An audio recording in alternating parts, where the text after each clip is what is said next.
Hello! Hi అండి అందరికి. రీసెంట్‌గా అందరూ అనుకున్నట్టుగానే జమీలీ ఎన్నికల బిల్లుని కేంద్రం పార్లమెంట్‌లో ప్రవేశపెట్టడం అయితే జరిగింది. పార్లమెంట్‌లోని దిగువ సభ అయిన లోక్‌సభలో ప్రవేశపెట్టడం అయితే జరిగింది. యాక్చువల్లీ ఏమనుకున్నారంటే, ఇప్పుడు అంత బలం లేదు కాబట్టి ప్రవేశపెట్టరు బిల్లుని అని చెప్పేసి మాక్సిమం పీపుల్ అనుకున్నారు. కాకపోతే వాళ్ళందరి అంచనాలకి భిన్నంగా లోక్‌సభలో ఇవాళ జమీలీ ఎన్నికల బిల్లుని ప్రవేశపెట్టడం అయితే జరిగింది.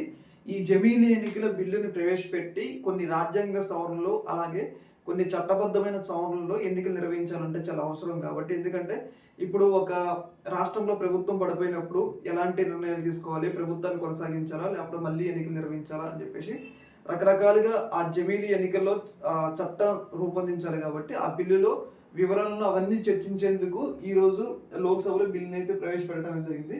మరి లోక్సభలో బిల్లు ఆమోదం పొందుతుందా లేదా మనకైతే తెలవాలి.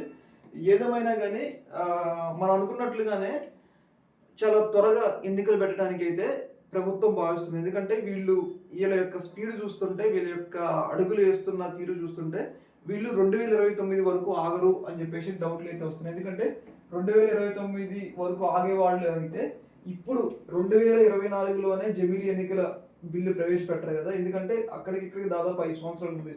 ఇలా ప్లాన్ ఏంటి అంటే వీళ్ళకి అనుకూలంగా ఉన్నప్పుడు 2029 వరకు ఉంటే బీజేపీ ప్రభుత్వం మీద వ్యతిరేకత పెరిగిపోతుంది కాబట్టి అంతకన్నా ముందు 2024 నుంచి ఇంకొక 2 సంవత్సరాలు అంటే 2026 కానీ 2027లో కానీ వాళ్ళు ఎన్నికలు వెళ్ళడానికి ఇక్కడ మనకి పక్కాగా ఎన్నికలకు వెళ్తారని తెలుస్తుంది. ఎందుకంటే 2029 అప్పుడే వెళ్ళేటోళ్ళు అయితే ఈ ఇప్పుడు నుంచే వాళ్ళు ప్రాసెస్ మొదలు పెట్టరు అనమాట.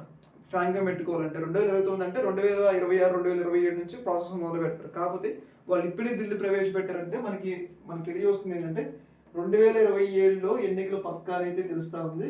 కాకపోతే మరి ఈ బిల్లు లోక్సభలో, రాజ్యసభలో మరి బిల్లుకి మద్దతుగా ఓటింగ్ లభిస్తుందా లేదా? ఒకవేళ ఓటింగ్ లభించకపోతే తర్వాత పరిస్థితులు ఏంటి? బీజేపీ ప్రభుత్వం ఎలాంటి నిర్ణయం తీసుకుంటుందని తెలియాలి. ఏదేమైనా కానీ జమీలీ ఎన్నికలు నిర్వహించేందుకు మాత్రం చాలా శరవేగంగా అడుగులు వేస్తున్నాయని ఇక్కడ క్లియర్‌గా అర్థమవుతుంది. అందులో భాగంగానే నరేంద్ర మోడీ ప్రభుత్వం చాలా శరవేగంగా అడుగులు వేస్తుంది అనేది మనకైతే అర్థమవుతుంది. ఈ యొక్క అంశం మీద మీ యొక్క అభిప్రాయాన్ని తెలియజేయండి. ఓకే మరి థ్యాంక్ యూ.